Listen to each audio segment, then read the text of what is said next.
and we were allowed into the war's $60 million command center located in the Persian Gulf country of Qatar. There we followed from start to finish an American bombing mission against what had been identified as an ISIS bomb factory.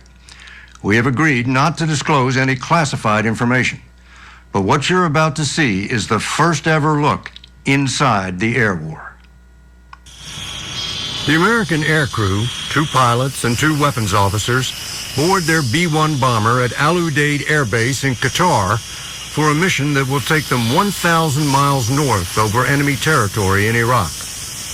Like all the flyers we met, they did not want their names used because of ISIS death threats. ISIS doesn't have weapons that can shoot down a B-1, so this pilot's biggest concern is an accident. What's the most dangerous part of the mission? Takeoff. Takeoff. Oh, yeah. You're so heavy and it's so hot out here. The runway's not very long. Takeoffs are real scary. The B-1 is carrying 17.5 tons of bombs and 170,000 pounds of jet fuel. It strains to get airborne in the reduced lift of 100-degree heat. It will take nearly 3 hours to reach the target with 2 aerial refuelings along the way.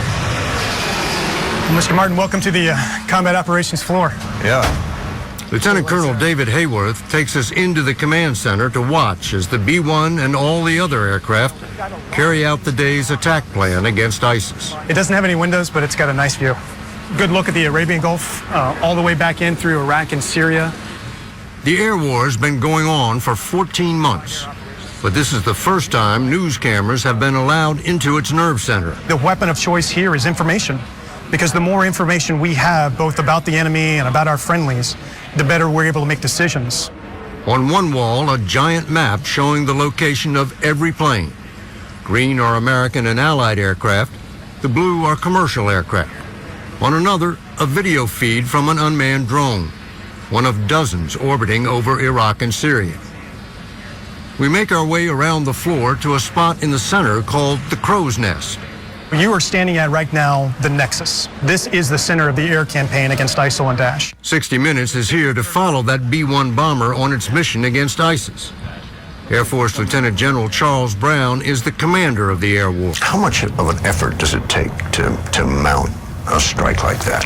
For just that one airplane, scheduling-wise, about a 3-day process. And some of those targets we've looked at for days, weeks, and sometimes months.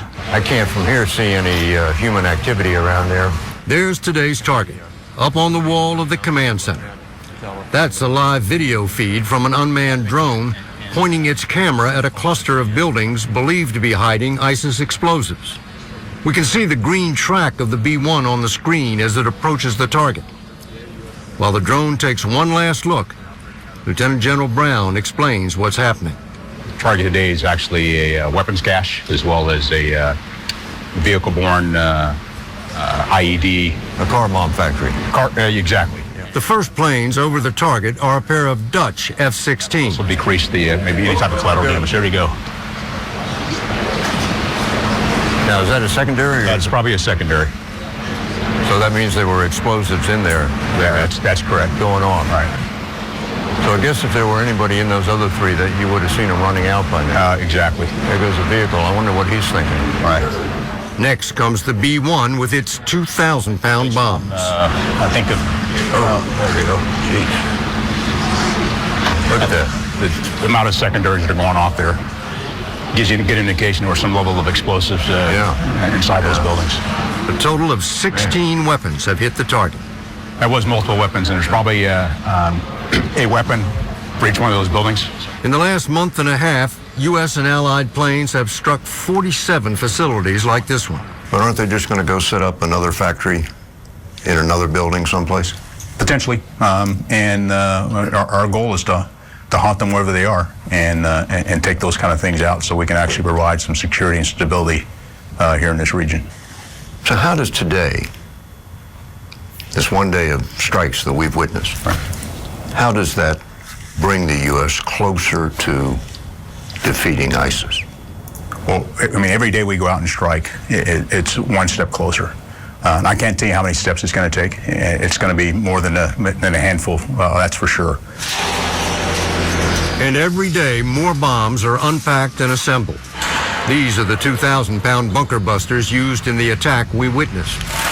Crews insert fuses and dial in a delay of several milliseconds, so the explosives inside won't go off until after the bomb has penetrated its target. Next, tail fins that will guide the bombs are attached. The geographic coordinates of the targets will be programmed into the bombs, and GPS satellites, the same ones you use to navigate your car, will steer them. The bombs are hauled out to one of the busiest military airfields in the world, and along with some smaller 500-pounders, loaded aboard B-1 bombers. The U.S. is spending $10 million a day, launching aircraft from bases in Kuwait, Qatar, the United Arab Emirates, Jordan, and Turkey. Counting Allied planes, there are up to 160 aircraft over Iraq and Syria on any given day. When the air campaign began last year, President Obama warned it would take time. But it seems like it's taking even more time than people thought. It is in some regard, and part of this is that not only are we working at the pace of the way we would operate, but it's also the pace of how our partners operate. It is a team effort, and ideally, we like to move. I think collectively, we all like to move faster. One holdup is the Iraqi army, still trying to regroup after being routed by ISIS last year. The strikes are supposed to pave the way for it to retake lost ground. But now Iraqi officials, from the prime minister on down, are saying publicly, we're not getting enough airstrikes. I'll tell you, that's a bit frustrating because we have air power over Iraq 24/7. So just for the record, are the Iraqis calling for more strikes than you're able to deliver? No, we've got a lot of air power out there. But every time the Iraqis call for a strike, you're able to deliver. We're there.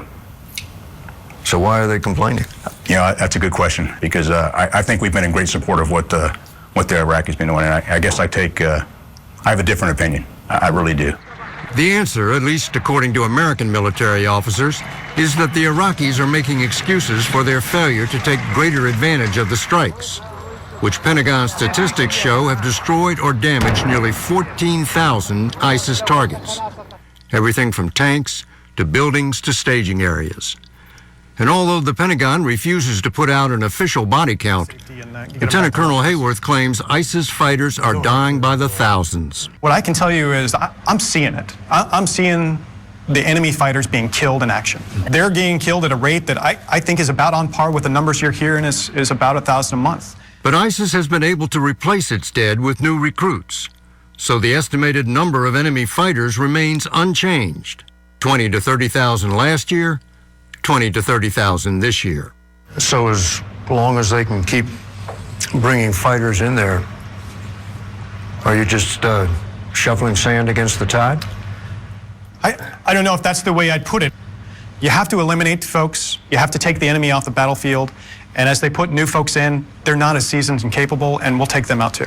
Perhaps the best measure of progress is the amount of ground ISIS has lost. The Pentagon released a map to show how much land has changed hands since the air campaign began. Some territory held by ISIS, the areas in green, have been retaken by friendly forces. ISIS has also made some gains, seen here in dark red. But overall, ISIS appears to be the net loser. This is ISIS controlled here. That's an interesting term, ISIS controlled. I've seen a lot of maps and a lot of reports about those pieces, and so there's big, large swaths of red territory that ISIS controls. But really, you're seeing very small pockets of where ISIL really is. This is vast, open desert. Really, they're concentrated in a few small locations along these lines of communications leading back into Syria. Syria, where ISIS has its headquarters, and where the civil war only promises to get hotter now that the Russian Air Force has intervened on the side of Syria's dictator, Bashar al-Assad. The Russian jets, shown in yellow on the screen, are tracked by the command center. Well, they intend to operate in Syria, but we also intend to operate in Syria, just like we've been doing for the past year. You don't want the Russians to come too close, obviously. Right. How close is too close? Well, I don't know. I would have to throw a definition out there, but what we don't want to do is have a midair. And so we want to maintain some level of safe separation between our platforms and theirs. Russian aircraft have come to within 500 feet of U.S. planes. And Russia's defense ministry released this video of one of its pilots checking out an American drone. These F-15E strike fighters are armed with missiles that could shoot down a Russian plane, but this pilot doesn't think it will ever come to that. If Russians might happen to be by us, we'll say hi as we're flying by, and we'll continue to prosecute our targets. Does it feel a little weird? I mean, you've got these, you got all these aircraft up bombing separate targets, and you're not even remotely on the same side, but you're letting each other go about their business. It's coordinated chaos, if you will. We have the capability to see where we are as a team, and we also can see where they are a lot of times based on our technology that we have. With or without the Russians, the number of strikes is limited by the need to avoid civilian casualties. So far, there have been 2 confirmed cases in which a total of 5 to 7 civilians were killed by the bombing. But there are 15 other incidents still under investigation. So our goal is to have minimize any civilian casualties. And if there's any doubt, then we're probably not going to drop on that particular target. We'll come back another day. To what extent is that inhibiting your operations? Well, in every air campaign, there's some type of guidance that we have to live by. And the guidance is 0 civilian casualties? The goal is 0. The goal is also to hit lucrative targets like that car bomb factory, which is as close as a low-tech enemy like ISIS comes to an industrial base. But sometimes the target can be as small as one man with a gun. On the day we watched the B-1 strike, that same bomber was sent to check out a report of a single ISIS sniper firing from the top of a building. And the weapon will time out directly in between the 2 buildings. This captain was one of the weapons officers in the cockpit. B-1 bomber. Yes, sir. With all that technology. Yes, sir. All that firepower.